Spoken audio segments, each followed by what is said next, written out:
Assalamualaikum warahmatullahi wabarakatuh.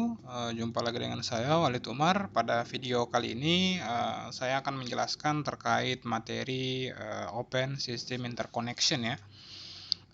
Hampir seluruh orang yang menekuni ilmu jaringan atau khususnya siswa-siswa atau mahasiswa yang ingin mempelajari jaringan, kita diwajibkan untuk memahami ya basic dari jaringan itu sendiri ya, di mana kita harus mempelajari terkait model referensi standar yang disebut dengan Open System Interconnection, di mana di dalam OSI ini terdapat 7 layer ya, atau 7 OSI layer, biasa disebut seperti itu.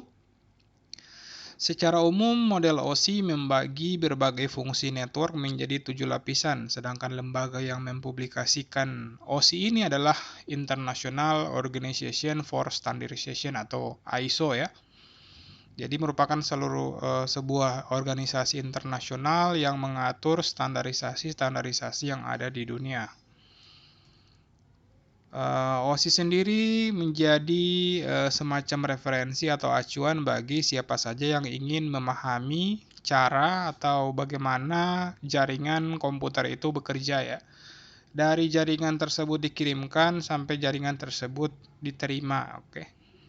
Walaupun OSI merupakan sebuah model yang diakui di dunia saat ini, namun tidak ada paksaan bagi pengembang hardware ataupun software untuk menggunakannya ya.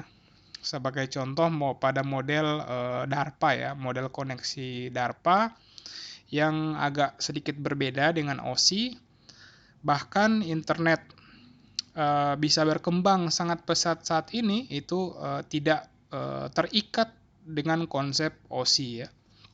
Jadi perlu kita pahami bahwa model OSI bukan sebuah protokol ya. Protokol atau aturan ya. Protokol tersebut merupakan aturan atau sekumpulan aturan yang digunakan untuk komunikasi data. Protokol itu seperti TCP, IP, IPX, NetBIOS, PPP, AppleTalk, dan lain sebagainya ya. Jadi model OSI dibuat setelah teknologi jaringan komputer hadir ya, hadir di antara kita. Jadi perlu saya informasikan bahwa model OSI itu terdiri dari beberapa layer ya. Jadi ada 7 layer, ada layer physical layer, ada data link layer, ada network layer, ada transport layer, ada session, ada presentation, sama application ya. Jadi yang layer paling atas adalah layer application atau layer ke-7, dan layer paling bawah adalah layer physical. Beberapa keuntungan atau alasan mengapa model OSI atau Open System Interconnection dibuat berlapis-lapis ya. Tentunya banyak yang bertanya kenapa harus dibuat berlapis-lapis ya.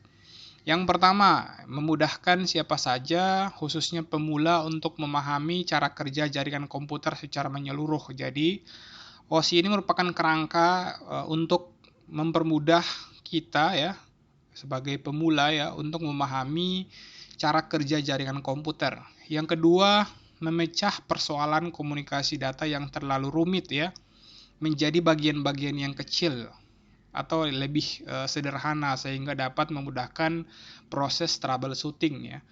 Yang ketiga, memungkinkan vendor atau seorang IT network untuk mendesain dan mengembangkan hardware ataupun software yang sesuai dengan fungsi layer tertentu ya. Yang keempat, menyediakan standar-standar interface bagi pengembang perangkat lunak ya, bagi pengembang perangkat lunak yang melibatkan multi vendor. Jadi dengan adanya OSI layer kita bisa mengkomunikasikan antara perangkat yang berbeda vendor. Yang selanjutnya ada abstraksi layer ya. Adanya abstraksi layer memudahkan pengembang teknologi masa depan yang terkait dengan layer tertentu. Misalnya layer untuk layer 3 yaitu ada router, ada perangkat router itu berhubungan dengan IP address dan lain sebagainya. Jadi ke-7 layer di atas yang saya sudah jelaskan tadi, jika dilihat secara fungsional dapat dikelompokkan menjadi 2 bagian ya. Jadi ada upper layer atau layer atas dan ada lower layer. Jadi upper layer itu termasuk application, presentation, sama session. Dan lower layer adalah physical data link network sampai transport. Jadi layer 1 sampai layer keempat adalah lower layer. Layer 5 sampai layer ke-7 adalah upper layer.